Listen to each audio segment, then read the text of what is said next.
Assalamualaikum warahmatullahi wabarakatuh. A'udzubillahi minasyaitonirrajim. Bismillahirrahmanirrahim. Innal hamdalillah nahmaduhu wa nasta'inuhu wa nastahdihi wa nastaghfiruh wa na'udzubillahi ta'ala min syururi anfusina wa min sayyiati a'malina. May yahdihillahu fala mudhillalah wa may yudlilhu fala hadiyalah. Asyhadu an la ilaha illallah wahdahu la syarikalah wa asyhadu anna nabiyyana Muhammadan abduhu wa rasuluh la nabiyya ba'dah. Allahumma anfa'na bima 'allamtana wa 'allimna ma yanfa'una wa zidna 'ilma. Subhanaka la ilma lana illa ma 'allamtana innaka antal alimul hakim. Amin ya rabbal alamin. InsyaAllah hari ini kita tadabbur surah Al-Baqarah dari ayat yang ke-42 hingga 43 insya-Allah.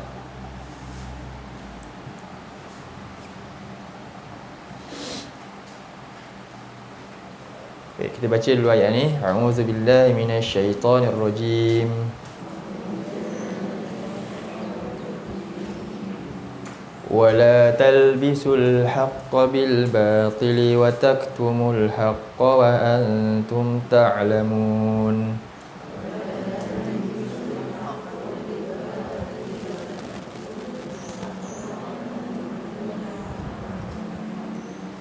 وأقيموا الصلاة وآتوا الزكاة واركعوا مع الراكعين.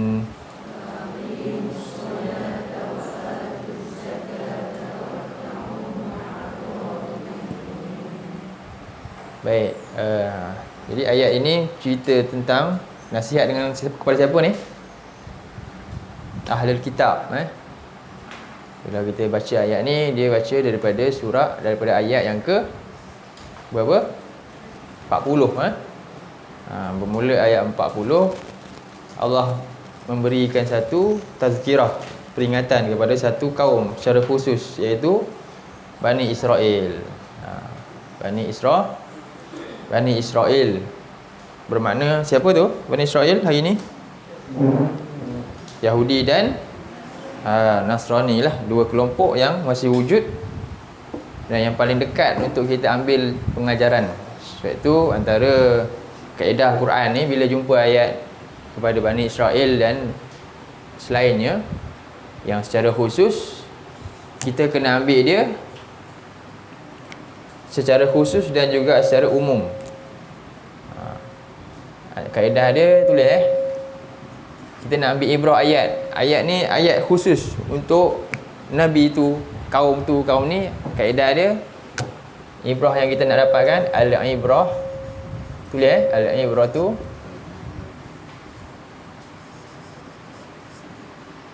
bi umumi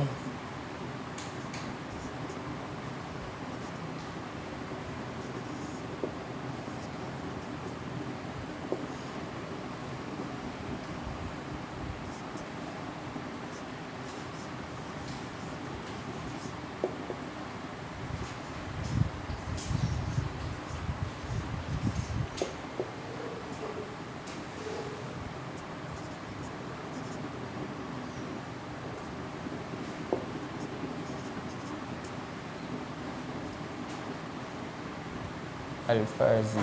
Silap. Al-Fazi. Nampak ni? Bi khususi sababi. Ni al-lafaz, al-fazi. Lafaz. Jadi al-ibrah ni apa? Pengajaran, ibrah lah.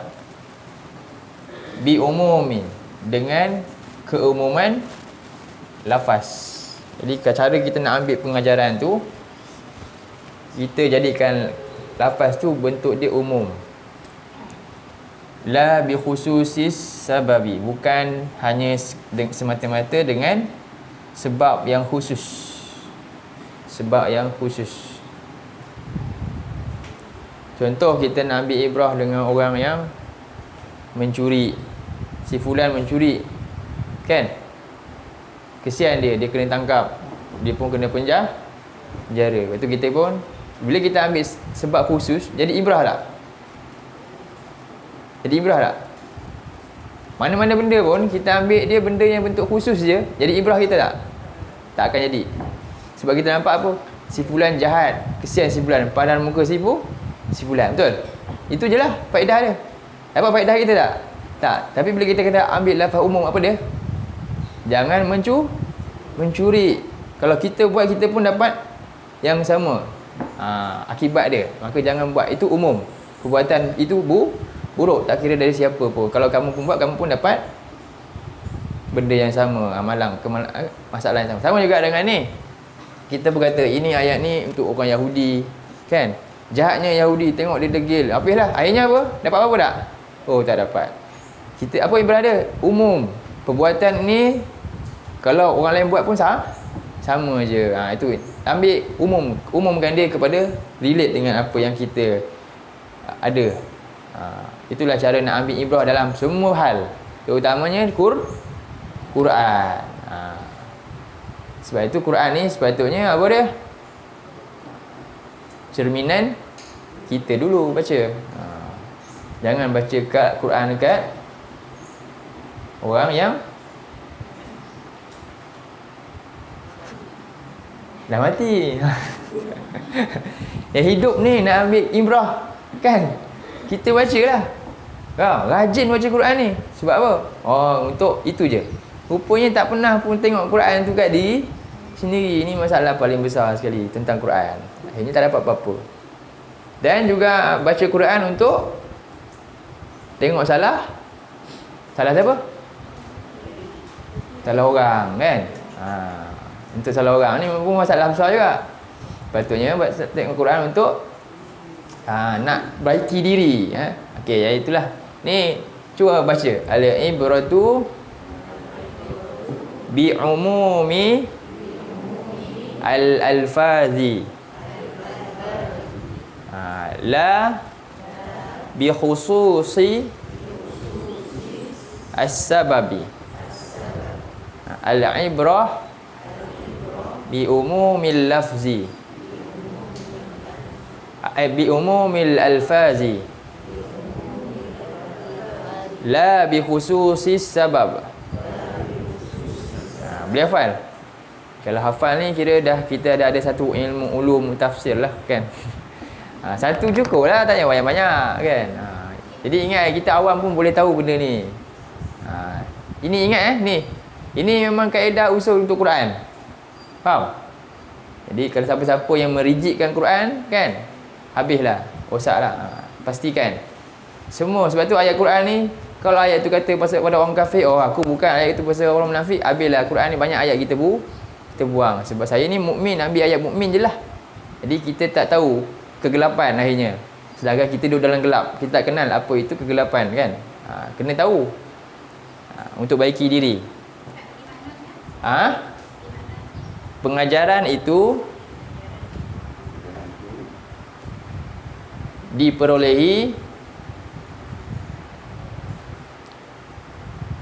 pengajaran itu dapat diperolehi dengan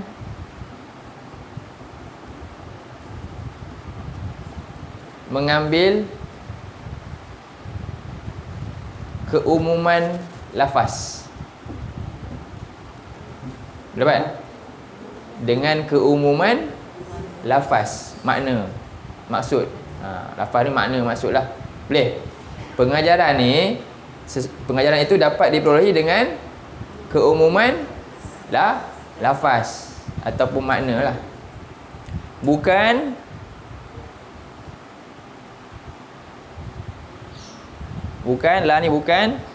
dengan sebab yang khusus. Bukan dengan sebab yang khusus. Jadi cara kita nak ambil pengajaran, apa dia? Relatekan dengan benda yang umum. Faham? Kalau kita khusus, akhirnya apa? Dia jadi jumud, akhirnya tak dapat apa-apa lah. Ini untuk ni je lah, habis lah. Tak boleh dapat faedah. Okey? Jadi prinsip ni digunakan terutamanya untuk firman Allah. Bagaimana kita nak dapat faedah daripada firman Allah. Setiap perkara yang Allah sebut dalam Quran adalah boleh dapat pengajaran untuk kita. Baik. Jadi kita dapat pengajaran yang pertama dalam ayat 40 apa dia?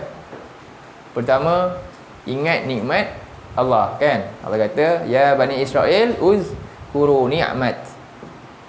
Jadi kaedah pertama kita dapat apa dia? Kita kena sentiasa ingat nikmat Allah. Okey, itu pertama. Jadi kita kena cungkil nikmat Allah apa semua nikmat. Banyak nikmat lah, bukan sekadar harta je kan. Kesihatan, umur, semua sekali ya. Agama. Kedua, penuhi tuntutan yang Allah telah, yang kita telah janji dengan Allah lah. Penuhi tuntutan hak-hak Allah. Ni cerita ayat 40. Kita nak ambil pengajaran sikit dulu daripada awal. Pertama, apa dia? Ingat nikmat Allah sentiasa. Kedua, sentiasa usaha untuk penuhi hak siapa? Hak Allah. Penuhi hak-hak Allah. Wa'aufu bi ahdi. Kemudian farhabun wa iyaya, hanya apa dia? Takut hanya kepada Allah. Saya lupa nak bincang irhab ni. Ayat 40 tu, wa iyaya far, ada tak kan? Apa maksud rahbah tu? Dia takut ni ada banyak makna. Takut ni ada banyak makna. Saya pernah bagi ke tak pernah? Yang saya jumpa dalam Quran ada 12 makna. Semua beza-beza. Semua ada dia punya fokus yang berbeza-beza. Antaranya rahbah ni apa makna dia? Takut macam mana? Rahbah ni takut rahbah. Rahbatun. Rahbah ni takut dalam kerangka hormat. Gerun lah, kerana hormat atas sesuatu jasa. Boleh ya? Takut dalam kerangka bimbang, mengecewakan sesuatu yang dihormati. Tu faham? Itu takut bentuk macam ni, kerana hormatnya, kerana kenangnya jasa. Sebab tu sebelum rahbah ni nikmat. Jadi orang yang kenal nikmat kepada yang orang berjasa dia tu, maka menzahirkan rasa apa? Dia takut nak kecewakan dia. Faham? Takut sesuatu. Itu rahbah. Rahbah. Sebab itu sehingga kan orang yang ada rahbah ni disebut kepada pendeta Nasrani, dia sebut apa? Nama dia rahbaniyah. Faham? Rahbaniyah. Di mana dia duduk kat biara je. Kerja dia duduk situ je. Rahbaniyah. Tapi itu dah sampai hulu lah, melampau lah. Tapi begitulah maksud rahbah ni, nak gambarkan Allah dah bagi macam-macam kan. Patutnya kamu rasa takut, timbul rasa takut untuk apa? Mengkhianati Allah yang banyak memberikan kebaikan untuk kamu. Itu rahbah. Wa iya yafar habun. Boleh dalam rangka tu maknanya takut dalam rangka kerana apa? Menyindari jasa kebaikan yang telah dilakukan, diberikan. Takut untuk kecewakan lah. Kemudian ayat yang ke-41, apa dia? Seterusnya Ibrah dia, cara nak dapatkan lebih lagi apa? Beriman. Wa aminu bima anzaltu. Jadi beriman dengan apa yang Allah turunkan. Dengan apa? Mempelajarinya, memahaminya. Itu yang keempat kan. Pertama, ingat nikmat Allah, kenang nikmat Allah, syukuri nikmat Allah. Kedua, penuhi segala tuntutan hak yang kita janji kepada Allah. Kita janji dah jadi hamba dia. Ketiga, apa dia? Takut untuk apa? Khianati Allah ni lah. Kerana apa? Banyaknya jasa Allah ni kepada manusia ni. Itu yang ketiga. Dan yang keempat apa dia? Berimanlah dengan segala titah perintah Allah. Iaitu Quran. Wa aminu bima anzaltu musaddiqan lima ma'akum. Kemudian yang keempat, jangan setelah tahu sesuatu kebenaran tiba-tiba apa? khianati, kufur pula. Wala takunu au wala kafirin bi, janganlah segera pula menuju ke arah kekufuran. Setelah jelas kebenaran tadi. Kemudian apa ni? Dan jangan apa dia? Menjual ayat-ayat itu, jangan meremehkan perintah-perintah Allah ni. Menjual ayat Allah dengan harga yang murah. Itu yang keberapa tu? 7 kan? 7 lah kan? 6. Yang ke-6. Itu 2, 3, 4, 6. Yang ke-6, jangan menjual ayat-ayat Allah dengan harga yang murah. Iaitu apa? Menukarkan benda yang nilai perintah Allah ni dengan perintah yang lebih murah lah. Menukarkan nilai akhirat dengan dunia contohnya. Kemudian wa iya yafat takun, dan berusaha untuk menjaga diri daripada terkena azab Allah, bertakwa kepada Allah. Ini takut juga. Takut ni takut apa? Takut apa? Takut terkena azab akibat daripada perbuatan buruk kita. Beza kan rahbah ni takut apa kan? Faham Nampak beza tak? Rahbah dengan takwa. Beza kan? Yang ni takut kena apa? Azab. Faham akibat daripada perbuatan buruk kita akan kena benda yang buruk. Jadi dia takut. Jadi itu beza dia. Okey, yang seterusnya itu ada 7 lah. Hari ni wala talbisul haqqa. Okey, kita tengok wala talbisul haqqa. Wa apa terjemah dia? Dan la. Macam mana kita tahu la ni makna dia janganlah? Macam mana? Bukan makna tidak. Macam mana nak tahu la ni janganlah dengan la ni tidak? Sebab ada dalam terjemahan Ustaz. Cuba kalau tak ada terjemahan macam mana? Macam mana nak tahu? Boleh tak? Dia cara dia tengok la ni.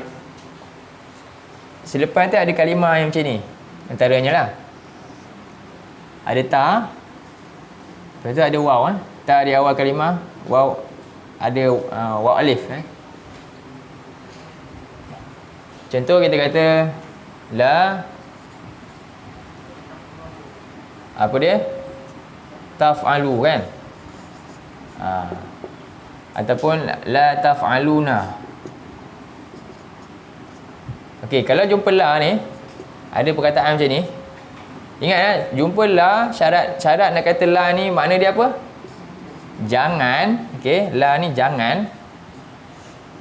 Jumpa la selepas dia mesti ada perkataan yang ada kalimah pertama mesti huruf ta. Faham? Tips pertama. Syarat nak kata la ni jangan, syarat pertama dia selepas je pada kalimah la ni ada satu kalimah yang datang lepas dia mesti huruf ta depan. Kalau huruf lain, huruf ya, huruf nun ke kan? Huruf mim ke kan? Bukan. Confirm bukan. La ni mesti tidak. Kalau la selepas tu ada kalimah datang huruf ta, ni kemungkinan besar la ni jangan. Tapi kena ada kepastian kedua. Apa dia? Akhir dia ni ada, kalau waw nun macam ni, la ni bukan. Dia tak cukup syarat. Ingat syarat pertama apa? Lam alif selepas dia mesti ada huruf ta. Syarat kedua, lam alif tu selepas dia mesti ada huruf akhir ni, yang akhir ni tak boleh ada nun ni. Kalau ada waw saja barulah la ni jangan. Kalau ada nun, la ni maknanya tidak. Dan yang ketiga sama juga, jumpa ta macam ni kan, ni penuhi syarat lah. Ini syarat pertama kan. Kalimah dia sukun, di akhir dia mati. Akhir dia mati. Barulah makna jangan. Ni pun makna jangan. Jadi dua bentuk dia boleh jumpa. Pertama apa dia? Syarat pertama lam alif lepas dia mesti huruf ta, dan di akhir dia mesti huruf waw, tak ada nun. Ataupun lam alif selepas dia ta, huruf akhir dia hanyalah sukun. Kalau penuhi ni syarat ni, la ni maknanya dia jangan. Itulah cara dia. Boleh ingat ke? Boleh? La maknanya dia jangan. Contohnya la tufsidu dalam Quran kan. Ayat surah berapa tu? Surah Baqarah ayat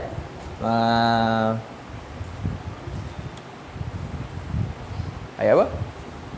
12. Ayat 12. Boleh kan ni? Boleh, ayat 12 kan? Ada ni? La tufsidu fil ard. La tu jangan sebab apa? Sebab ada selepas tu la tu ada ta kan? Lepas tu ada waw alif. Akhir tu ada waw alif. Ingat kepala ekor. Kalimah lepas la ni, tengok kepala dengan ayat 11. Maknanya mustahak ni, kita nak pastikan la ni jangan, tengok kalimah selepas dia dan tengok kepala dan ekor dia macam mana. Baru kita boleh pastikan la ni jangan. Kepala kalimah selepas la ni, kepala dia syarat dia mesti huruf apa? Tak, ekor dia mesti waw alif ataupun baris su mati. Itu je. Itu je. Ingat kepala sama, ta. Jadi ekor dia mesti sama ada waw alif ataupun mati. Kalau tak waw alif, dia tanda mati. Kalau tak tanda mati, dia mesti waw alif. Maka makna dia jangan. Senang je. Senang kan?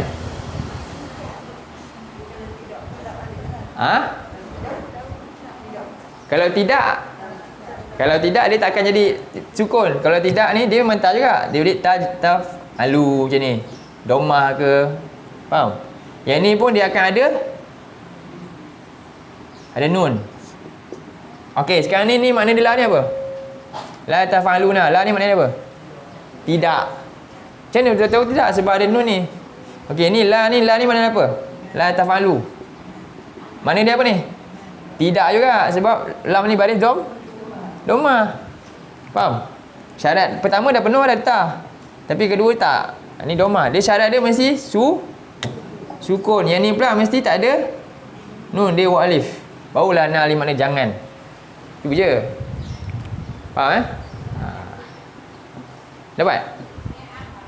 Ya, ni apa? Bukan fi'il amar, fi'il nahi. Tegahan kan? Nahi, dia tegah. Ingatlah penting ni, la tegah ni dia macam tu. Tengoklah ni. Kalau contohnya datang kalimah ni la talbisu ni la ni makna dia apa? Tidak, sebab tak cukup syarat. Tengok ada nun, tak boleh. Dia mesti waw alif. Faham? Ada kalimah yang tak ada waw. Kalau tak ada waw, kita tengok sin ni sukun ke apa? Faham? Itu pula untuk kalimah yang tak ada waw alif. Ada kalimah dia tak ada ni, akhir dia ni kan, dia boleh jadi talbisu atau talbis. Kalau talbis maknanya jangan. Tapi kalau talbisu maknanya tidak. Itu je. Boleh tak payah ini rasanya faham yang ini cukup, kerangka ni je. Kalau nak terangkan talbisu ni jenis kalimah apa pun dia tak apalah, itu untuk yang belajar dalam lah. Saya nak bagi simple, boleh faham kot. Boleh faham Tengok dia punya acuan je, senang. Okey. Jadi kita kata kat sini apa dia? Maknanya ayat ni, ayat bentuk apa ni? Bentuk penafian ke bentuk larangan? Kita boleh dah nampak ayat tu datang dalam bentuk apa? Ayat ada banyak kan? Ayat ada ayat penyataan. Betul Ya, ayat ada ayat untuk penafian. Yang ini ayat untuk tegahan. Uslub ayat tu nak tegah. Jadi wala talbisu. Jadi dan janganlah talbisu apa? Kamu mencampur aduk. Boleh tak terjemah memakai? Boleh tak? Talbisu ni dia ada dua makna. Ada dua.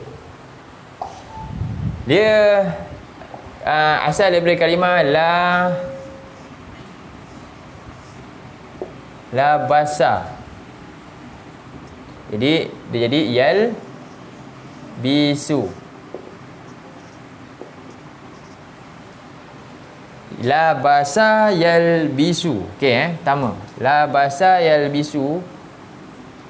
Kalau la basa ba baris atas, kemudian yal bisu ni ba yang kedua ni, ba yang ni baris bawah kan. Yang ini nama dia campur aduk. Ni mencampur aduk. Kalau dia la bisa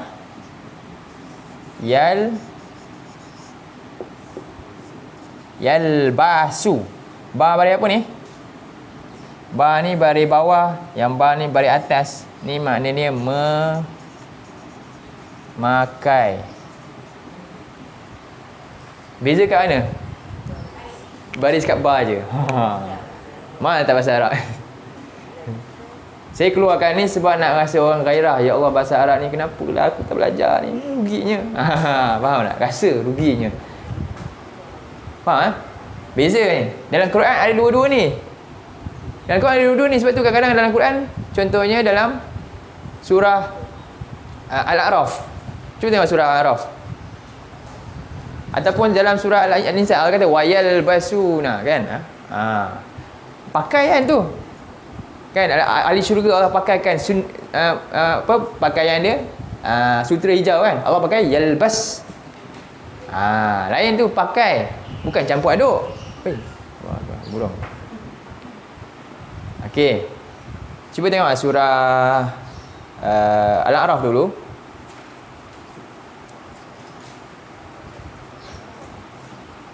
Ayat yang ke berapa?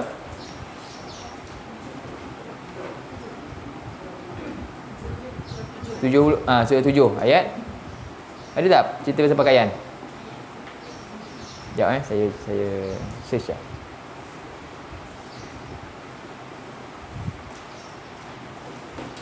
Surah 7. Sekejap. Surah Tayah, bukan. Dia itu dalam bentuk masdar. Kita nak dia datang dalam bentuk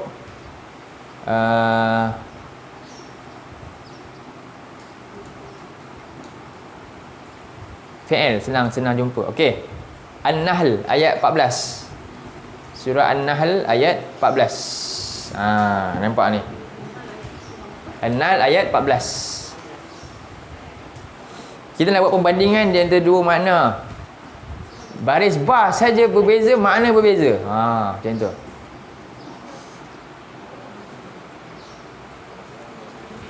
Jumpa? 16 ayat 14. Jumpa tak kalimah dia apa? Wa huwal ladzi sakharal bahra litakulu minhu lahman tariyan, kemudian wa tastakhriju minhu hilyatan. Yang ini talbis, yang itu talbas. Apa beza? Apa beza dia? Itu maknanya kamu mencampur adukkan ke kamu memakai? Kamu memakai perhiasan tu. Nampak tak?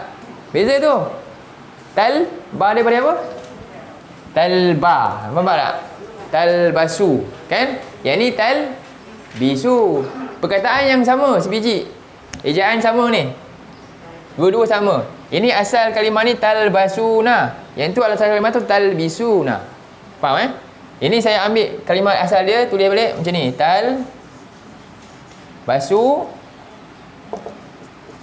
Talbasu. Nah, ni maknanya apa? Kamu. Ni kamu, kamu. Apa ni? Tengok ba dia. Talbasuna maknanya apa? Kamu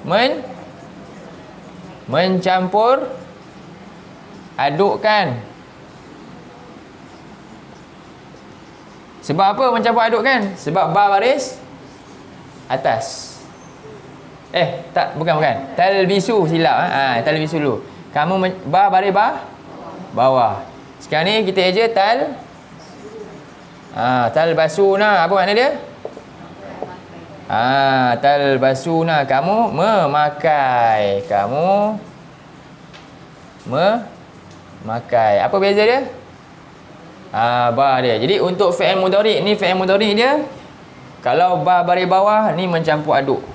Kalau ba baris atas ni memakai. Untuk fi'il madi dia, kalau ba baris atas ni mencampur aduk. Kalau ba dia baris bawah pula, dia maknanya memakai. Terbalik daripada fi'il mudhari'. Macam mana nak ingat lah, kena selalu lah buat. Ingat lah nanti. Tak apalah, ini satu. Siapa yang pernah belajar bahasa Arab, nampak tak? Ada penambahan tak? Benda baru ke benda yang dah tahu? Benda baru, Alhamdulillah, dapat kan? Macam itulah kita nak. Okey. Nampak macam sama lah. Ada kaitan tak memakai dengan mencampur aduk kan? Ada kaitan tak? Ada ke tak ada? Ada, betul tak? Ada tak? Nampak ada. Tapi selalunya makna dia ada pro and con dia. Yang ni lebih positif, yang ni lebih negatif. Faham? Ini menutup keburukan, selalunya makai. Faham? Yang ni pula dia campur adukkan di antara benda buruk dengan benda baik lah. Jadi itu contohlah.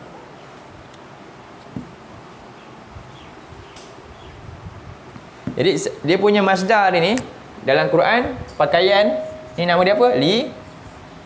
Libasun. Libas ni daripada yang mana? Yang ni. Faham? Untuk kalimah libas ambil daripada yang sini. Yang ni pula labsun.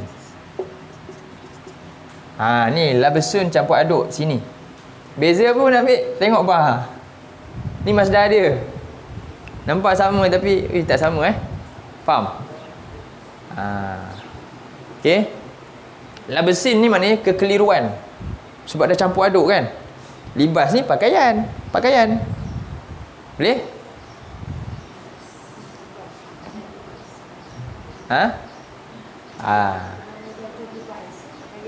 Libas. Bukan libas libas.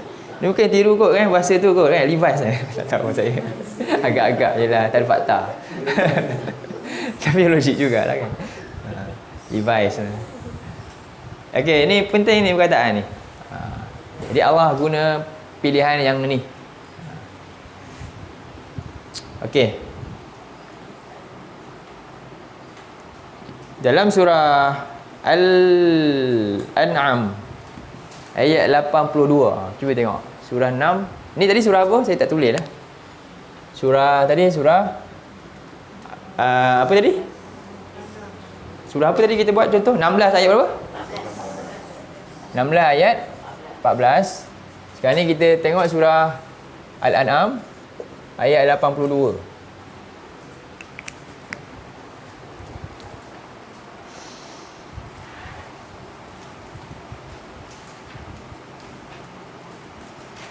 Kenapa saya asyik cakap bahasa Arab macam ni?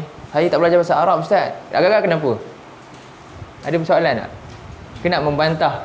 Tak payahlah saya nak terus cakap je apa-apa. Tak boleh lah. Tak, sebab bahasa Arab adalah apa?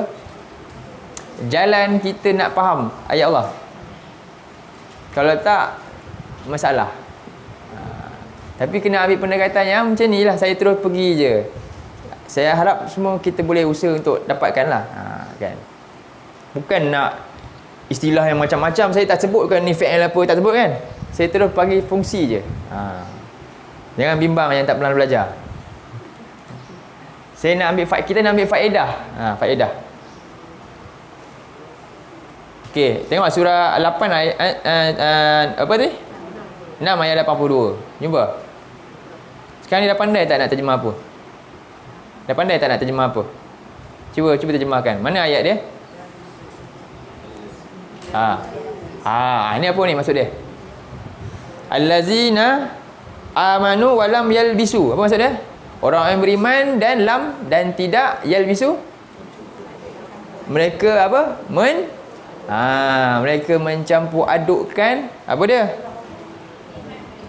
Imanahum, iman mereka bi zulmin, dengan apa maksud zalim? Zalim kat sini makna dia kesyirikan. Ya, iman tu maksud dia tauhid. Zalim kat situ makna dia asyirk. Faham? Dia tak campur adukkan tauhid dia, keesaan dia Allah dengan perbuatan syirik. Faham tak? Dia solat kan, tiba-tiba dia lepas solat sakit jumpa bomoh kan, pakai pula tangkal, minta macam-macam lah kan. percaya pula. Jadi benda-benda itu dia campur khurafat semua, dia tak campur. Ini orang yang beriman. Jadi orang yang beriman yang betul-betul apa dia? Iman dia apa? Murni daripada sebarang bentuk, faham? Syirik. Kenapa makna zulman kat sini syirik? Cuba kita baca ayat ni. Kena baca dulu lah. A'udzubillahi minasyaitonirrajim. Alladzina amanu wa lam yalbisu imanahum bizulmin ulaika lahumul amnu wa hum muhtadun.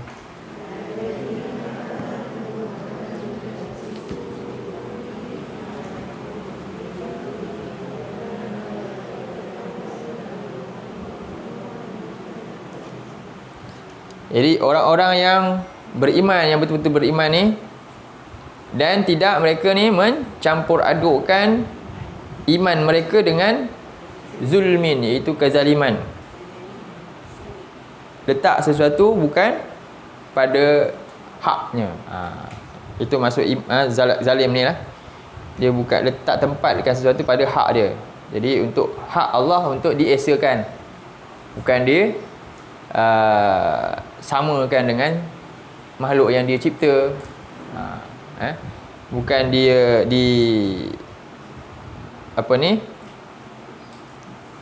setarakan dengan apa pun. Jadi orang yang iman dia begini, murni ni, ulaika lahumul amnu, mereka lah orang-orang yang bukan orang-orang amnu.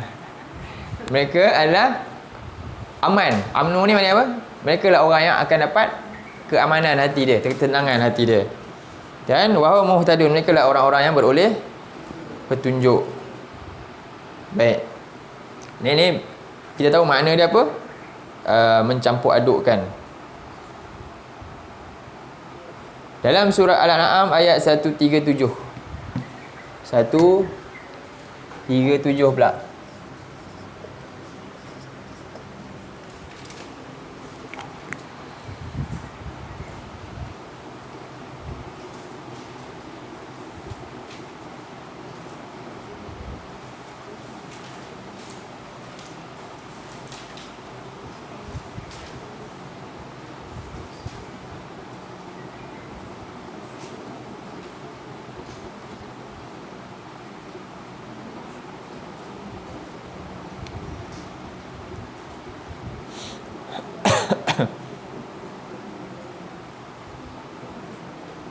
Kita baca ayat ni. A'udzubillahi minasyaitonirrajim.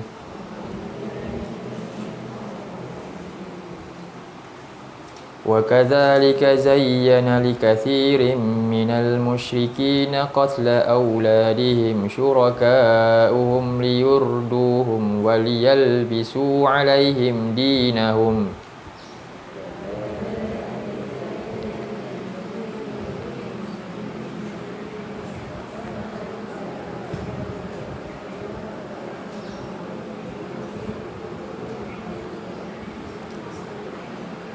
Walau sya'allahu ma fa'aluh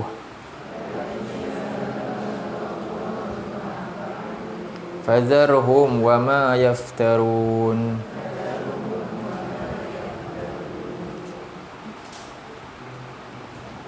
Jadi Allah kata wa kadzalika, bila sebut wa kadzalika maknanya ada cerita dah sebelum-sebelum dia. Lalu ini macam kesimpulan yang tambahan. Sebelumnya mereka banyak buat sesuatu yang mereka claim ini Allah yang suruh. Banyak mereka ubah, mereka campur adukkan. Tengok, mereka peruntukkan Allah kalau ayat sebelum tu, satu bahagian tanaman tu untuk mereka ni sembahkan pada Allah, satu lagi untuk berhala-berhala kan, mereka campur adukkan. Ini sesajen ni hari ni. Kalau ayat sebelum tu pasal sesajen buat tak pasal-pasal kan. Bomo suruh bawa ayam hitam kan, sembelih kan, sebagai pengeras katanya. Dia pun bawa lah. Tapi orang tu dia solat kan, dia campur aduk. Lalu jadi benda-benda begini, kenapa masih lagi ada yang tertipu? Sebab apa? Sebab apa? Sebab talbis. Itu nama talbis. Tapi ni benda yang baik, tapi campur dengan benda yang Tak baik, yang memang tak akan tahu, itu lebih bahaya, itu lebih buruk. Kerana apa? Kerana orang tak kenal keburukan, antaranya punca dia. Jadi dia tak disembunyikan keburukan. Contohnya kita ajar orang baik je, kita ajar orang apa yang boleh merosakkan tauhid contohnya. Itu sesuatu yang boleh mengeluarkan daripada hal-hal tersebut, jadi orang tak kenal. Baik, dalam yang ini Allah kata demikianlah zayyana likatsirin minal musyrikina qatla auladihim syuraka'uhum. Pemimpin orang-orang musyrik ini telah menjadikan kebanyakan orang-orang yang musyrik ni, dia nampak perbuatan yang mereka buat itu bunuh anak mereka ni jadi perbuatan yang okey, yang baik. Dan wayalbisu alaihim dinahum, dan sebenarnya mereka sedang mencampur adukkan agama dia. Ni walau sya'allahu ma fa'alu, kalau Allah kehendaki Allah boleh halang je mereka untuk buat, tapi Allah biar ini ujian untuk manusia ni. Di fadharhum wa ma yaftarun, maka tinggalkanlah mereka dan apa yang mereka ada-adakan. Jadi inilah maksud antaranya talbis ni, iaitu mencampur adukkan sesuatu di antara sesuatu yang hak dan batil. Baik, jadi Allah kata dalam ni perintah tegah untuk buat talbis ni, iaitu dalam agama lah. Wala talbisul haqqa. Apa itu al-haqqa? Sekarang kita fokus balik pada ayat ni. Al-haqqa ni, jadi Allah memfokuskan satu benda yang khusus. Campur aduk ni macam-macam.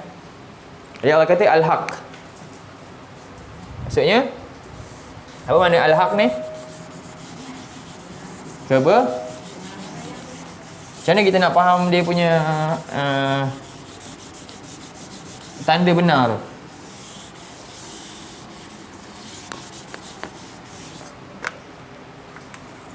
Di al-haq ni lawan dia apa?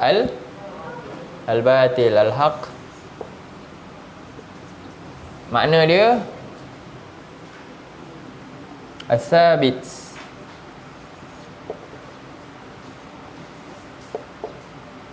As-sabit. Sabit ni maknanya apa? Tetap. Sesuatu yang tetap. Tetap, tak akan berubah-ubah dah. Muktamad. Muktamad. Ni segi bahasa dia. Sebab tu orang yang menipu ni al-haq ke al-batil. Mula dia kata macam ni kan, dia nak tutup pula dah tipu kantoi, dia akan berubah jadi lain. Betul tak? Itu nama al-batil. Al-batil makna dia apa? Lawan dia batil makna dia al-mutaghayyir. Al-mutaghayyiru. Apa dia? Berubah-ubah.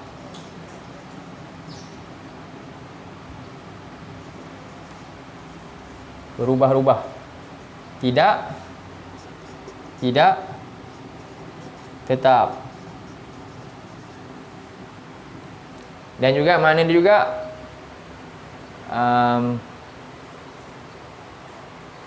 rahuqan, iaitu lenyap. Sesuatu yang akan lenyap.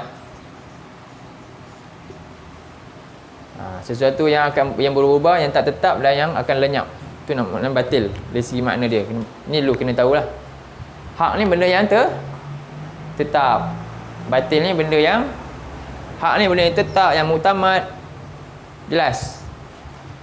Batil ni benda yang berubah, yang tak tetap, yang akan lenyap satu masa nanti. Sebab itulah antara makna dia Allah ni al-haq. Antara nama Allah apa dia, sifat dia? Al-haq.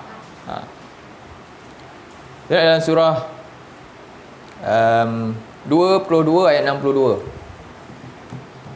22 62. Al-Hajj.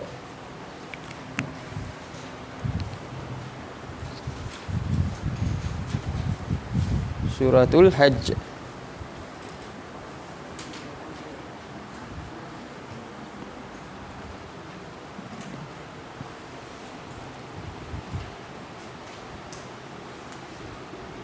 Lupa? Buku surat apa?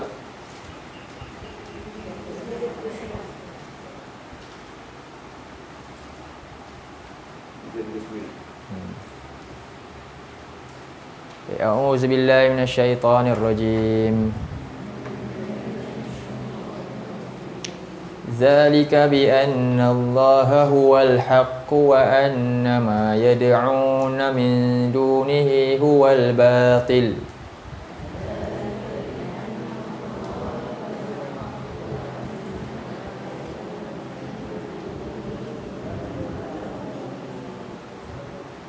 Wa anna Allaha huwal aliyyul kabir.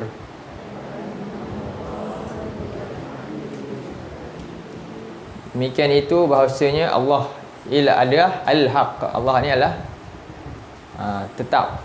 Sesuatu yang Allah buat semuanya tak ada ubah. Contohnya apa? Syariat lah. Ada ubah tak? Sampai sekarang tak ada. Apa saja yang datang daripada Allah ni tidak akan berubah. Jadi samalah juga segala ketetapan yang Allah sebut dalam Quran ni, semuanya dia tak akan dia akan berlaku walaupun semua orang nak ragu dia kan. Semuanya akan, contohnya mati disebut al-haq. Siapa boleh nafi? Ada tak? Alhamdulillah saya tak akan mati. Ada tak? Tak. Itu al-maut tu al-haq juga. Mati adalah al-haq. Sebab tu Allah kata, Allah uji manusia, Allah kata apa? Allah jadikan mati dan kematian dan kehidupan. Maknanya apa saja Allah sebut dalam Quran memang hak lah tu semua. Dan ia akan jadi realiti walaupun hari ni macam akhirat, syurga dan neraka tak nampak kan? Al-haq. Tak ada pilihan lain lah. Baik. Jadi wa annama yad'una min dunillah, dan apa saja yang bahawasanya apa saja yang mereka itu seru, berdoa ke apa saja dari selain daripada Allah, itu semua adalah batil. Betul tak? Sebab itu Nabi antaranya sahabat Nabi, nama dia Ikrimah bin Abu Jahal. Ikrimah kan? Dia pernah cerita saat ada sebelum masa jahiliah dululah. Mereka pergi kat mana? Mereka pernah belayar kat laut kan, ribut. Mereka belayar kat laut ni semua ada bahala kat atas kapal tu. Tahu, dia letak bahala kan.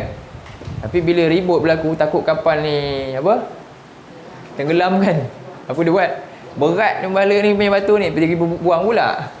Dia pergi buang pula. Tadi situ lah dia minta keselamatan kan. Dia buang. Macam itulah hakikat dia. Jadi banyak perkara-perkara juga hari ni dalam hukum dunia juga, betul tak? Yang kita beria-ria, akhirnya apa? Hilang tak? Sia-sia je. Dulu kita muda, banyak tak kita belajar? Benda apa kita belajar? Dah lenyap ke sekarang ke buat benda apa? Tapi agama kita akhirnya lagi tua, kita makin suka apa yang kita buat masa dulu tu. Yang tak kan, yang kita rasa bernilai sangat tu, kita buat lagi tak? Ke akhirnya kat mana yang akhirnya hak? Kat mana? Quran lah. Betul tak? Kan dulu kenapa? Nampak? Tak nampak. Akhirnya nampak. Akhirnya ini yang lain semua dah lenyap kan? Betul tak? Banyak tak benda dah lenyap sekarang ni yang kita buat dulu? Lenyap dah. Dah tahu dah nak mati dah pun. Akhirnya nampak inilah al-haq. Tak boleh tinggal pun akhirnya. Betul? Itulah dia. Jadi rugi kan manusia ni tak nampak al-haq di awal-awal lagi. Baik. Jadi kat sini kenapa berlaku macam tu? Sebab al-haq dan batin ni manusia tak jelas pada awal dia. Campur aduk. Tapi sampai akhir nanti baru dia nampak, ya Allah, alangkah ruginya aku. Jadi dalam ayat yang lain lagi, kita tengok lagi dalam surah 34. Surah 34, surah Sabah.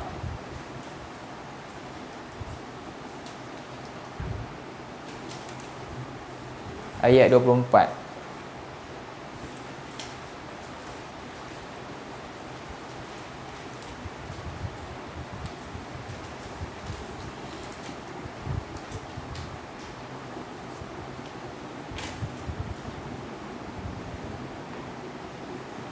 A'udzu billahi minasyaitonir rajim.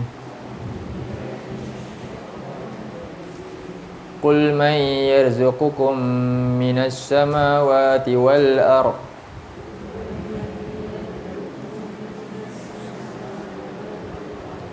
Qulillah wa inna aw iyyakum la'ala hudan aw fi dhalalin mubin.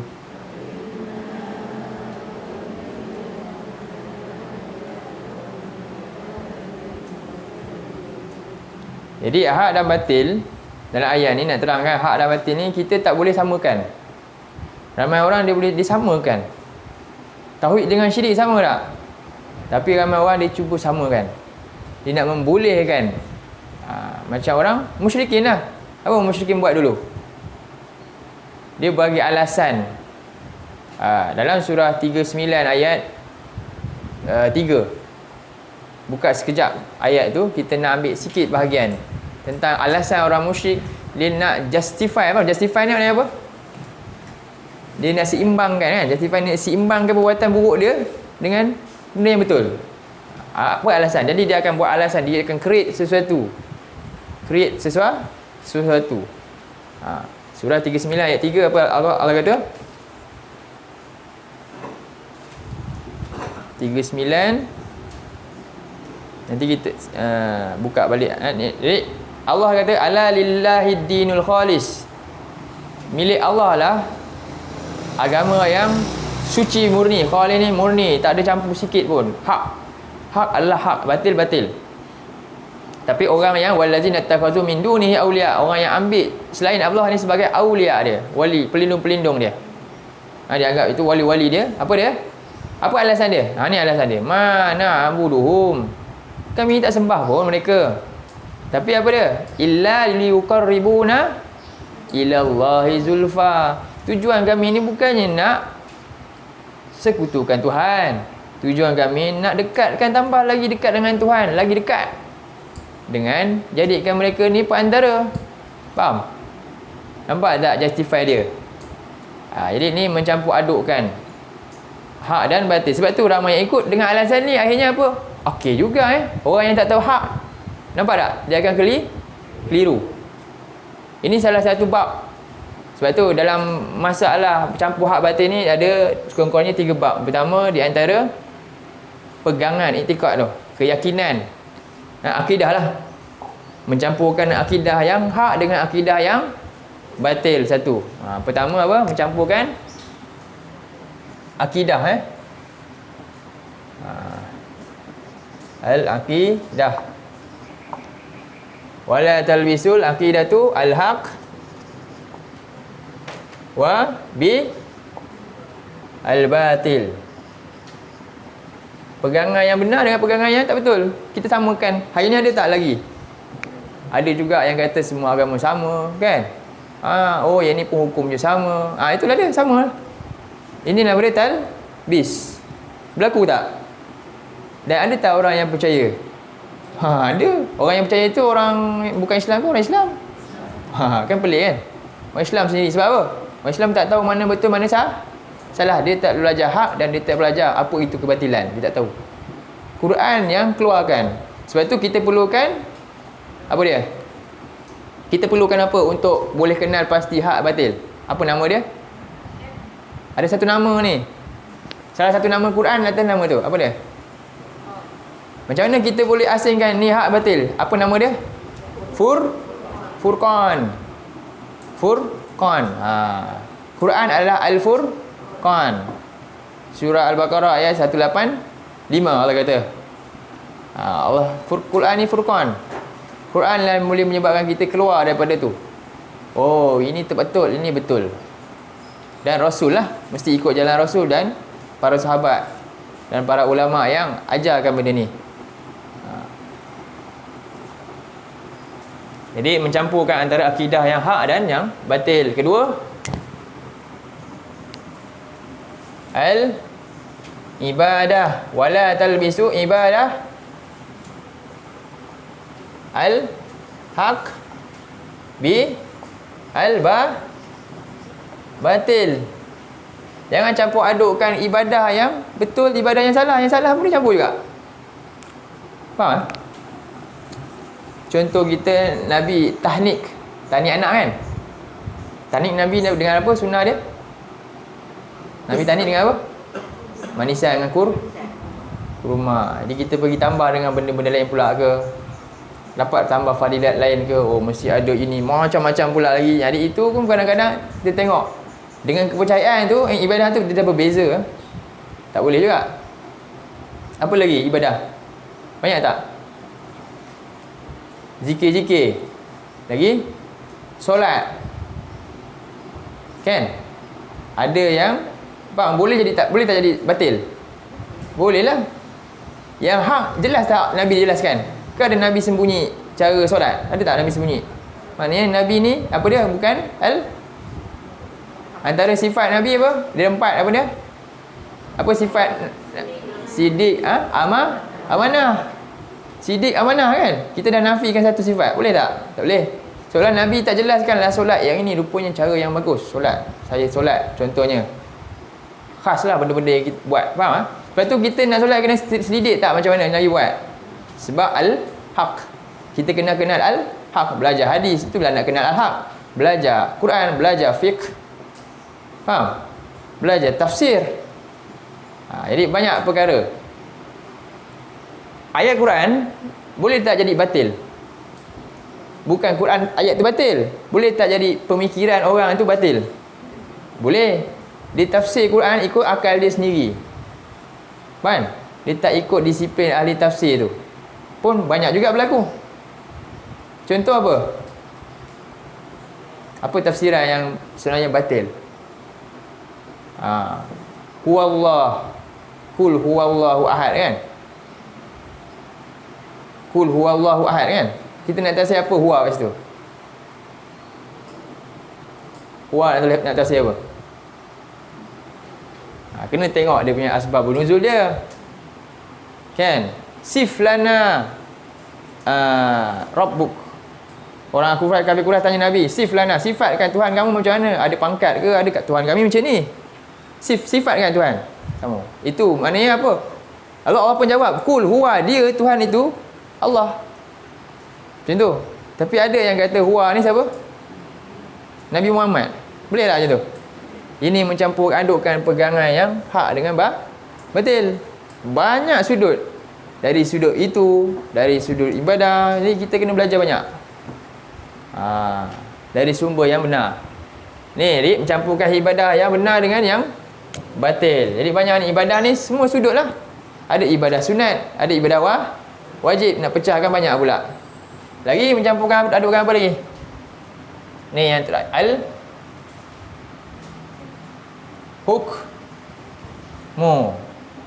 Hukum.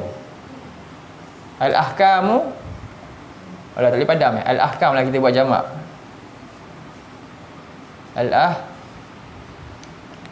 Al-ahkamu al-haq bi al-batil.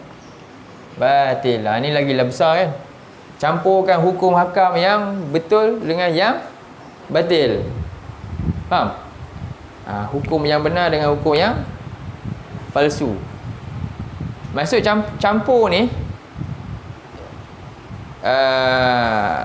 tujuannya apa campur ni? Supaya nak kelirukan. Itu tujuan dia.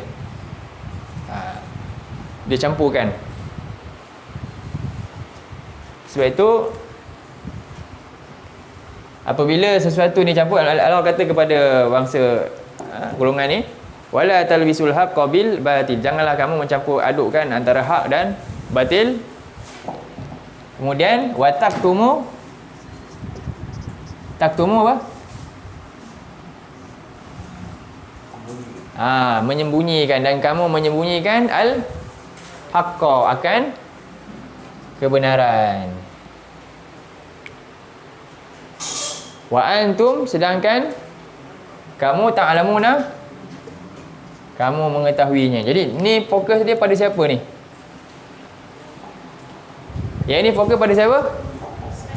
Pada orang yang belajar. Faham? Bani Israel lah, pada orang yang belajar. Jadi bila kita ambil ibrah ni pada siapa? Kita lah kat sini semua lah. Kamu dah tahu ini betul kan? Jadi bentuk sembunyikan kebenaran ni ada dua.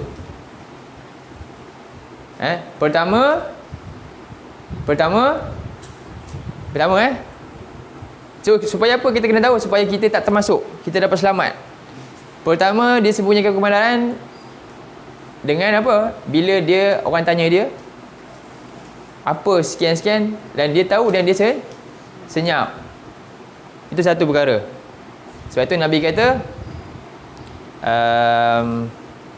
man su'ila an ilmin allamahu, Nabi kata dalam hadis, siapa yang ditanya tentang satu ilmu pengetahuan, allamahu, yang dia telah tahu, summa katamahu, kemudian dia senyap, uljima yaumal qiyamah bilijamim minnar, akan dipasangkan dia, mulut dia ni dengan pasung pada hari kiamat, macam kuda tu kan, yang tutup masuk ke lidah ni, tak bagi dia boleh ni, dengan api. Ni yang pasung tu api. Jadi mulut dia ni dipasung dengan satu pasungan daripada api. Faham? Nabi kata apa dia? Bila dia ditanya dan dia senyap, sebab apa? Nak jaga periuk nasi dia. Dia tak berani nak cakap benda ni salah ke, sebab tengok dulu, oh ramai orang tak boleh ni kan, nanti menjejaskan kepentingan dia. Contoh ini nanti semua kena pakai ni, tengok siapa yang nanti mulut terbakar ke akhirat tu kan, kena pakai ni. Itu orang ayang-ayang. Macam itulah kat dunia dulu. Tu yang pertama. Jadi kita ada tak orang tanya, kita pun macam tu. Yang kedua, apa dia? Bila dia nampak benda salah dan dia tu pun sama juga. Faham? Dia nampak dia benda salah kan kat depan mata dia, dia pun please senyap je. Tak ambil peduli. Tak nak tegur dan sebagainya. Sedangkan dia ada kuasa lah. Ada 3 tahap kan Nabi kata, man ra'a minkum munkaran, tu hadis dia. Siapa yang daripada kamu, kalangan kamu melihat kemungkaran, falyughayyirhu biyadihi, maka dia tanganilah dengan kuasa yang ada, tangan dia dengan kuasa yang ada. Kemudian fa in lam yastati' fabi lisani, kalau tak mampu dengan lisan, tegurlah baik-baik. Kalau tak mampu dengan apa? Hati. Maksudnya dengan lisan ni maksudnya tak mampu macam mana tu? Tak mampu macam mana? Jadi kalau macam tu, kalau kita ikut hadis tu, ikut fikiran kita, memang semua tak mampu sampai bila-bila kan. Tak mampu ni maknanya sampai kalau dia buat tu boleh mudarat yang buruk, boleh nyawa dia boleh dia kena bunuh kan. Itu contoh macam seorang sahabat Nabi dulu, siapa? Yasir, Ammar kan. Ammar kan, dia tengok ayah dia dah kena, mak dia dah kena kan, dia ucap ucapan kufur tu, akhirnya dia tak kena, dia selamat kan. Itu sampai macam tu. Kita ini sampai tak kena bunuh boleh tak? Tak, orang kritik je, orang tuduh apa itu je kan, tak ada apa pun. Tapi adakah itu maksudnya tak mampu? Tak jejak apa pun, tapi kerana tak sanggup kan. Jadi ini kadang-kadang kena fikirkan, takut kita termasuk dalam golongan yang apa? Sembunyikan kebenaran. Jadi dua apa akibat sembunyikan kebenaran? Ada akibat tak? Ni. Jadi cara dengan ni lah. Bila manusia ni senyapkan kebenaran ni, nampak kebatilan dia senyap kan. Kebatilan dan kebenaran ni pun dia tak cerita, contohnya dia tak cerita benda betul, dan nampak benda buruk pun dia senyap. Ini satu bentuk mencampur adukkan juga dalam tak langsung. Faham? Jadi antara bentuk kenapa kebatilan dan kebenaran boleh bercampur, sebab semua orang Islam hari ni apa? Senyap. Faham? Surah 8 ayat 24. Tengok surah 8 ayat 24.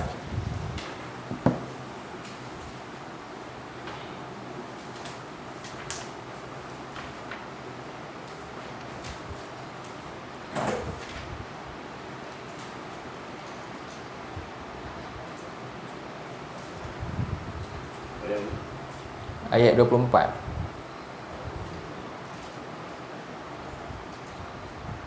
Bukan ayat 24. Ayat 22. Ayat ni kita kena selalu tengok ni ayat ni. 8:22.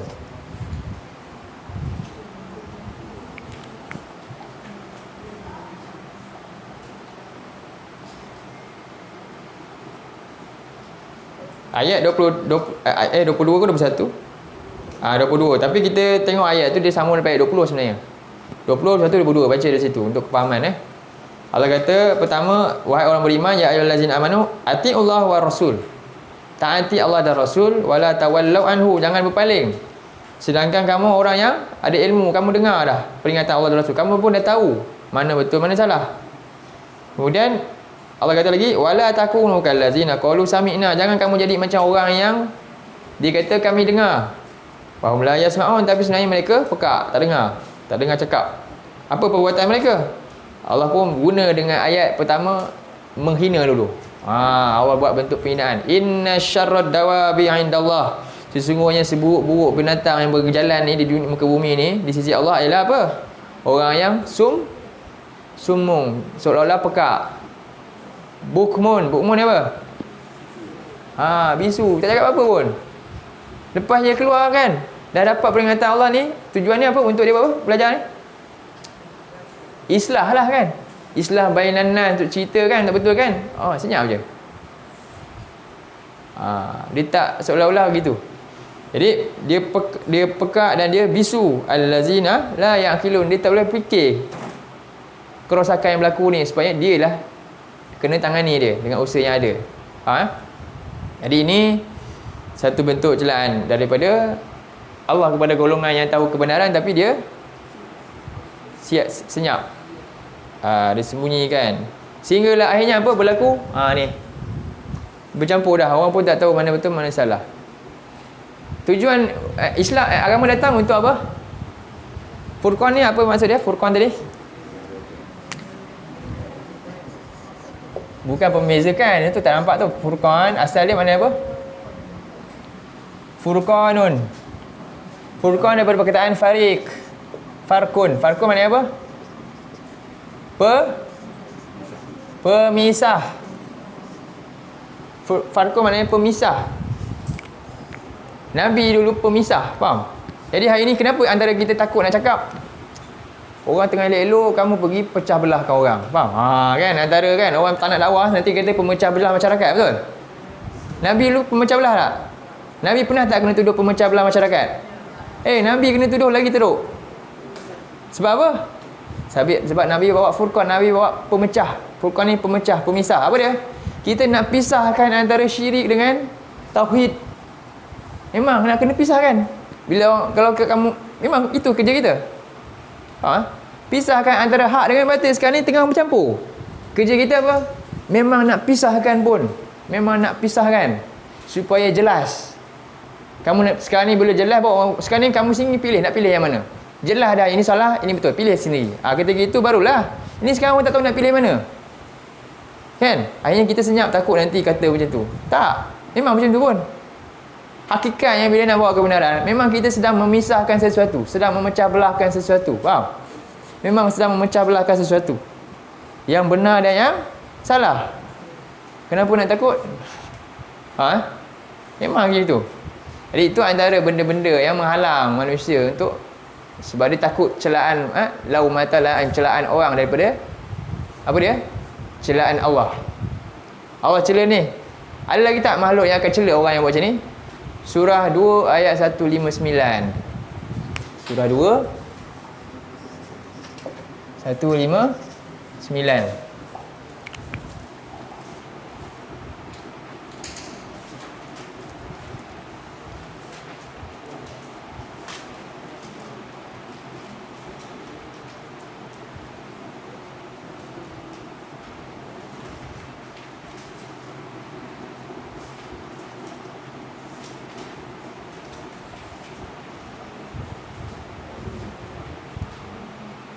Ya, Allah kata apa? Innal ladzina yaktumuna ma anzalna minal bayyinat. Sesungguhnya orang-orang yang menyembunyikan apa yang kami telah turunkan daripada keterangan ini, mimma lima bayyanahu linnasi fil kitab, sesudah jelas kepada manusia ini hak ni ada dalam Quran ni. Jelas. Sekarang ni yang pertama tugas kita apa? Memperjelaskan apa yang Allah firmankan, apa yang Nabi pernah sabdakan, memperjelaskan kepada manusia. Kemudian orang yang macam ni Allah kata apa? Ulaika yal jadi Allah kata, Allah bagi amaran ni, kamu macam ni, kamu sedang kena laknat. Ingat tu. Kenapa kamu senyap? Ingat kamu sedang kena laknat. Tapi laknat ni ghaib, tak nampak kan? Tak rasa apa-apa, betul? Yal'anuhumullah, Allah sedang laknat orang macam ni. Dan juga siapa lagi laknat? Wa yal'anuhumul la'inul, malaikat, jin, apa semua laknat. Laknat dia. Jadi pilih nak takut laknat yang dengar sekarang kan, laknat orang laknat kita kan. Oh, tak apalah. Tapi Allah kata apa? Ada makhluk yang laknat pula kamu. Kamu takut laknat yang mana? Kan? Pilih. Ini ujian untuk orang-orang yang cintakan Allah lah. Memang itu kerja dia. Sebab itu Allah kata kalau tak nak buat, Allah boleh tak ganti. Sekarang ni kita ni sekejap je nak hidup. Inilah peluang kita. Sebab apa? Allah kata awak tak heran pun kalau satu orang pun semua senyap je tak nak cerita, ada tak menggugat kuasa Allah? Sikit pun tak. Bila-bila masa je Allah boleh hapuskan, boleh ganti yang lain. Tengok Allah kata, buka surah Al-Ma'idah ayat 54. 5 ayat 54.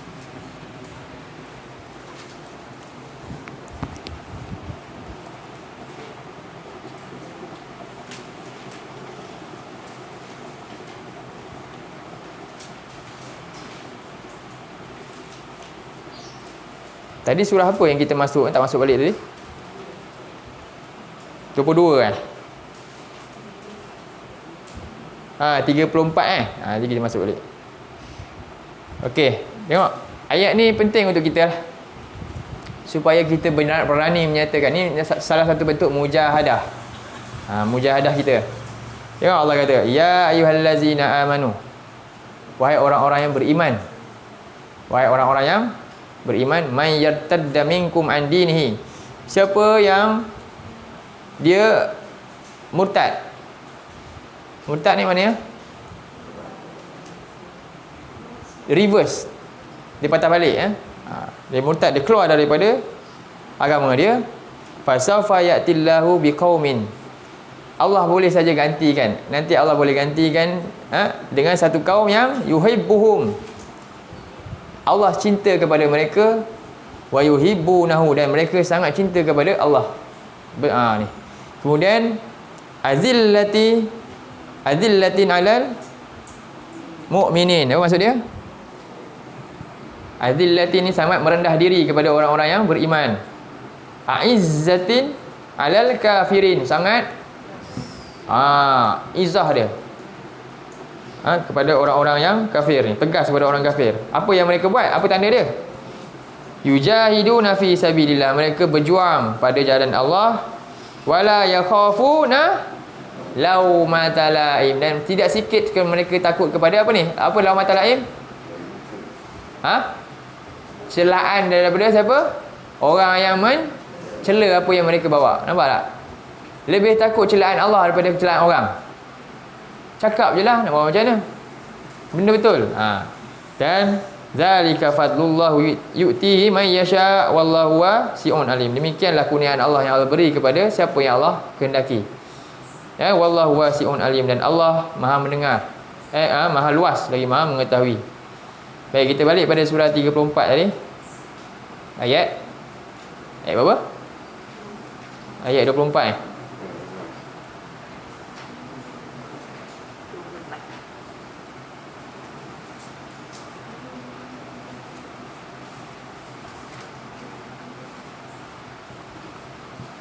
Jadi ayat dia antaranya wa inna au iyyakum la'ala hudam au fi dhalalim mubin.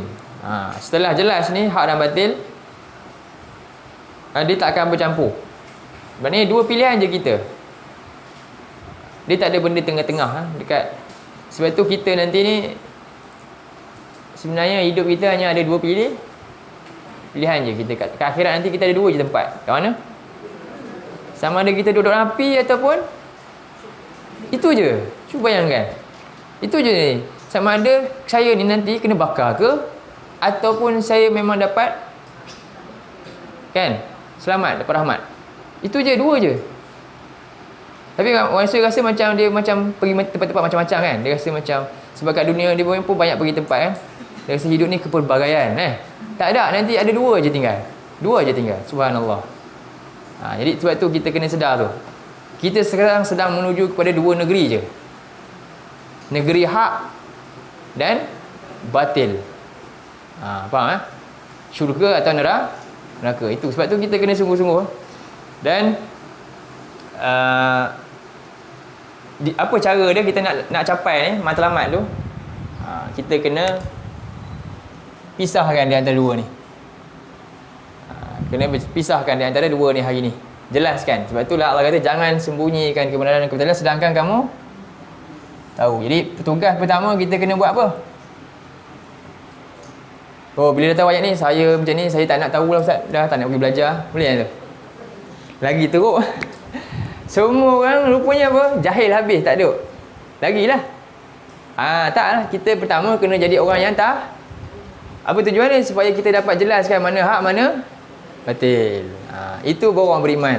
Jangan pula orang yang ragu-ragu ni apa? Dia nampak ayat ni, lagi susah, jadi saya dah tak nak lah macam ni. Sebab apa? Dia tak sanggup nak buat pula.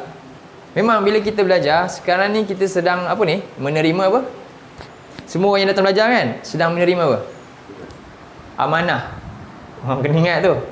Semua datang ni yang mana kan? Saya nak pergi ke tadabbur kan? Allah pilih dia untuk dia terima amanah.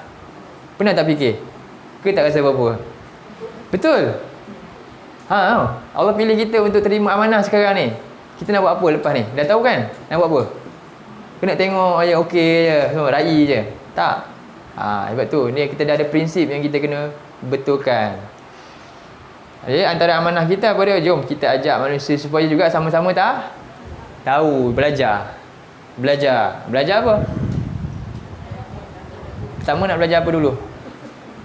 Belajar daripada siapa? Nak belajar hak kan? Nak belajar hak supaya kenal batil kan? Kat mana nak belajar? Allah kata apa dalam Quran?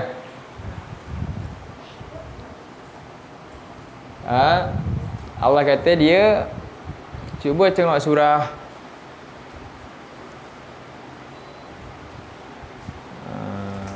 Al-Mulk ada tak? Surah Al-Mulk.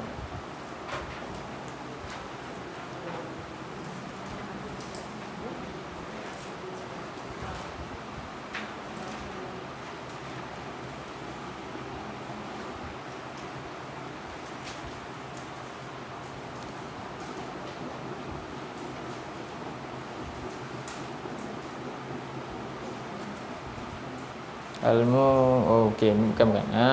Surah Al-Baqarah lah. Ayat 146.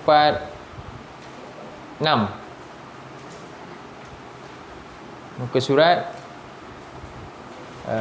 23. 23 semua. Ayat di atas sekali kan.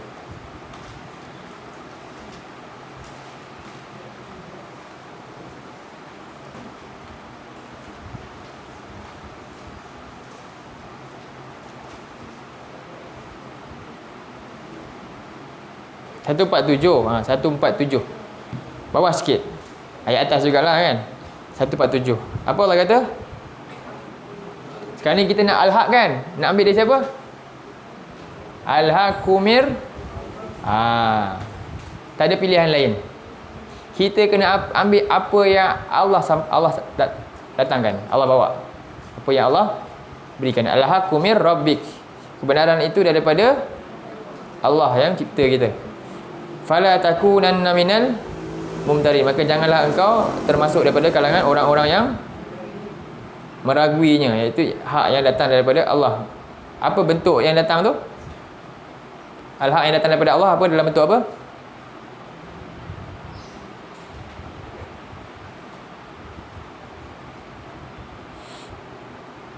Kitab, Al-Quran.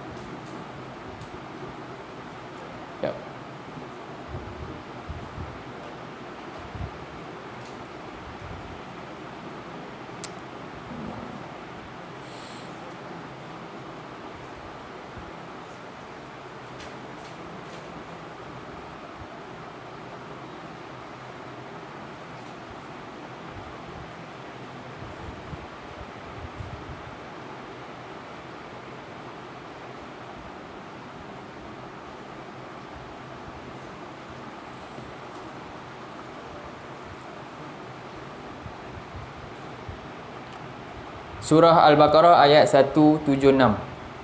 Itu maksud dia. Al-Baqarah ayat 176. Apa yang dari sisi Allah ni tadi? Surah Al-Baqarah ayat 176. Surah 2 tadi ayat apa? 147. Surah 2 ayat 176.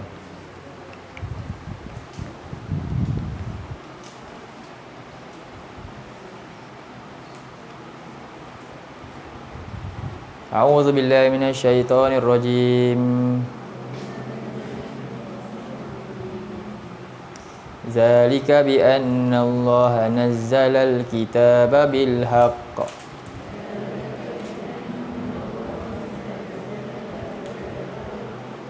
Wa innal ladzina ikhtalafu fil kitabi lafi shiqaqin ba'id.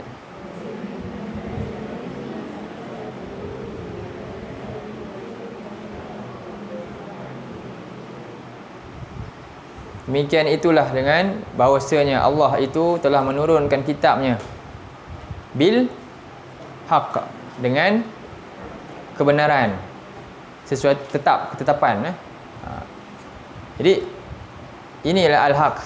Jadi kita sekarang semua kena ambil Quran ni, belajar, kena memahami, usaha kan untuk dekatkan masyarakat dengan apa?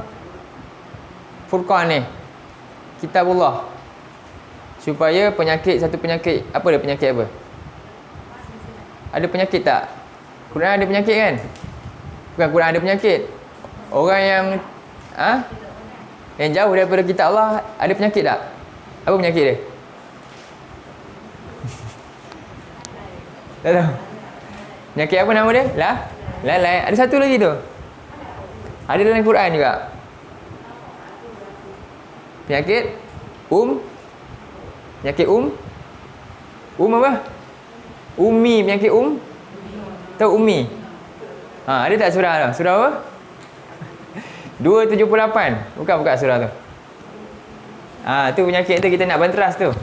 278 ni. Tentang kitab ni Allah sebut. Umi.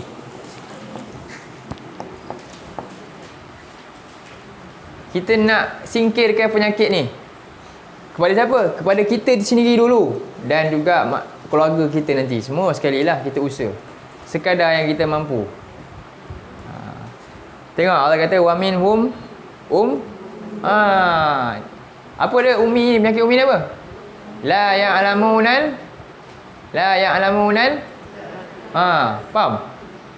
Tak tahu tentang apa? Isi kitab.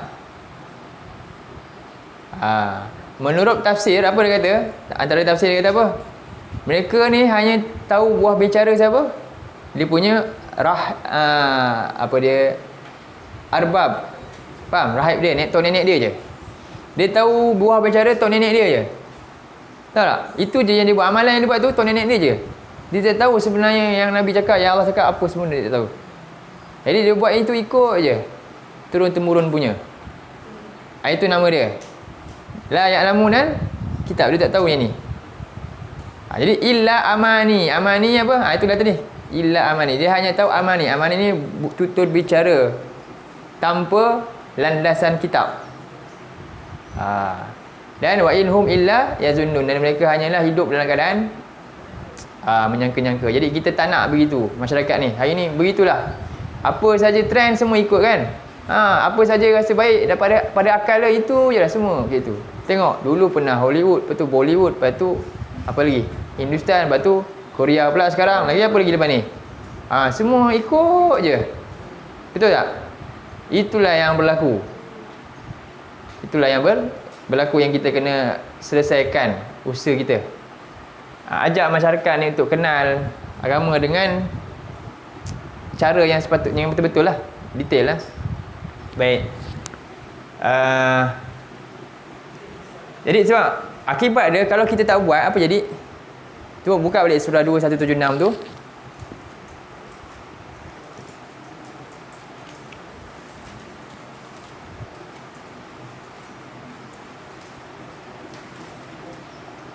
Jadi wa innal ladzina ikhtalafu, kan? Sesungguhnya orang-orang yang mereka ni ikhtilaf. Ikhtilaf ni maksudnya apa? Mereka hidup mereka, fikiran mereka, cita-cita mereka, matlamat mereka berselisih dengan apa yang ada dalam kitab. Faham? Selisih. Tak sama. Sebab apa? Mereka tak tahu apa benda hakikat dia. Jadi mereka sentiasa berselisih, pecah, tak ikut rujukan yang tepat. Fi syiqaqim ba'id, dalam perpecahan yang sangatlah jauh. Jauhlah, macam-macam. Jadi ni antara kesan-kesan akibat daripada kekeliruan, syubhat yang berlaku lah bila ilmu benda yang betul dan salah ni dicampur aduk. Banyaklah kalau nak bincangkan hal-hal ni. Jadi antaranya saya boleh ringkaskan ni 3 bab. Ini boleh satu bab khusus sebenarnya. Pertama, dalam bab ibadah yang betul dan batil. Ibadah ni paling penting. Bukan ibadah, akidah, keyakinan manusia. Keyakinan tentang apa? Rukun iman lah. Allah tu macam mana? Allah ni apa? Kan? Dengan sifat-sifatnya, bagaimana kita nak imani dia, nama-namanya dan sebagainya. Kemudian malaikat. Apa keyakinan orang faham tentang malaikat ni? Apa malaikat ni sebenarnya? Adakah dia the fallen angel? Kan ada kan? Orang lain percaya macam tu, malaikat juga. Mereka pun kata ada malaikat. Cara dia yang mereka yakini hak ke batil? Kan? Kemudian kitab. Kemudian tentang Rasul. Rasul ni macam mana sebenarnya? Yang kita nak imani dengan cara yang betul. Kemudian tentang hari kiamat. Hari akhirat ni macam mana? Ada tak agama lain yang beriman dengan akhirat? Ada, tapi dengan cara yang batil. Kan? Kemudian lagi takdir. Ni yang terakhir. Beriman dengan takdir yang macam mana cara? Adakah bentuk dia, cara beriman kita qadariyah? Tahu qadariyah? Qadariyah ni maknanya dipercaya yang semua ni usaha sendiri. Allah lepaskan kita untuk buat apa kita suka. Kita dah buat baru Allah tahu. Sedangkan ilmu Allah menjangkau. Kan? Ilmu Allah dah tahu dulu. Allah dah cipta semua ni 50,000 tahun. Kan? Sebelum bumi ni. Dah tertulis dulu. Itu bentuk. Atau iman kita Jabariyah. Tahu Jabariyah? Takdir kita beriman dengan takdir dalam bentuk pemikiran Jabariyah. Jabariyah ni macam mana?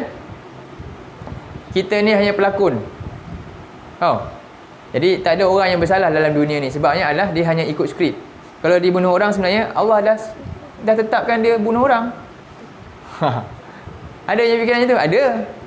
Jadi begitulah. Akhirnya dia duduk je, tak ada buat apa-apa kan. Rezeki ni semua dia tak ada usaha pula. Jadi kita kena seimbang di antara dua tu. Tak pergi kepada qadariyah dan juga Jabariyah. Itu bentuk dia. Ni rukun iman tu. Itu hak dan batil. Keyakinan itu yang perlu diterokai supaya kita jelas. Itu dalam bentuk ni. Ibadah pula, mana yang sunnah, mana yang bid'ah ni? Ke bid'ah tak ada contohnya? Sedangkan Nabi sendiri cakap ada. Bentuk apa? Syariat ke? Bentuk muamalah ke? Kena jelaskan apa beza dia. Apa yang Imam Syafi'i kata bid'ah mahmudah dengan mazmumah tu apa? Hasanah dengan apa dia? Dolalah tu apa? Adakah ada ke tak ada? Apa bezanya? Yang hasanahnya yang mana? Adakah semuanya hasanah saja? Kena jelaskan. Benda-benda macam itulah yang kita nak kena tahu. Supaya kita tak mencampur adukkan antara hak dan batil. Faham? Jadi saya ni, hari ni kita bincang ayat ni. Ni secara umum. Kalau tajuk khusus ni nanti dalam hadis kita nak bincang hadis yang ketiga tentang sunnah. Dalam hadis nanti. Dalam tu ada tulis, kita akan pakai nota. InsyaAllah lah tentang tu. Kemudian ini nanti selalu orang kaitkan nantilah dengan politik kan. Saya tak nak masuk lah bab-bab tu. Tapi tentang hukum-hukum yang bercampur aduk. Jadi ni semualah secara garis kasarnya maksudnya yang masuk ni. Inilah yang berlaku pada umat dulu. Siapa? Orang Yahudi dah buat dah. Orang Nasrani pun dah buat dah. Dalam semua bab. Dalam bab keyakinan manusia dah keliru. Dalam bab ibadah manusia pun tak tahu sebenarnya mana yang betul-betul. Dan juga dalam bab hukum hakam pun dah keliru. Mana halal, mana haram. Apa benda ni? Tak jelas dah. Betul tak? Inilah yang berlaku hari ni. Jadi cara kita kena balik kepada sumber kita supaya ada prinsip dulu. Kenapa boleh keliru? Sebab apa? Umat Islam tak ada prinsip. Betul tak? Akhirnya dia tak tahu. Dia tak tahu undang-undang, tak ada prinsip, tak ditanamkan prinsip pada umat Islam hari ni. Dia hanya baca saja fasal tapi dia tak faham. Betul tak? Sebab itu dia tak tahu. Bila dilanggar prinsip tersebut, dia pun tak rasa apa-apa. Bila langgar prinsip, dia tak rasa apa-apa. Jadi itu kita nak perbetulkan. InsyaAllah sambung nanti seterusnya kepada ayat seterusnya. Qul qawli hadza wa astaghfirullah lazim li wa lakum. Allahumma ja'al hadza jama'ana jama'an marhuma wa tafarraqna min ba'dihi tafarraqan ma'suma. Allahumma inna na'udzubika minal arba' wa min ilmin la yanfa' wa min qalbin la yakhsha' wa min nafsin la tashma' wa min du'a'in la yusma'. Allahumma arinal haqqa haqqan warzuqna tiba'ah wa arinal batila batilan warzuqna ijtinabah. Wassallallahu ala nabiyyina Muhammad wa ala alihi wa sahbihi wasallam. Alhamdulillahirabbil alamin.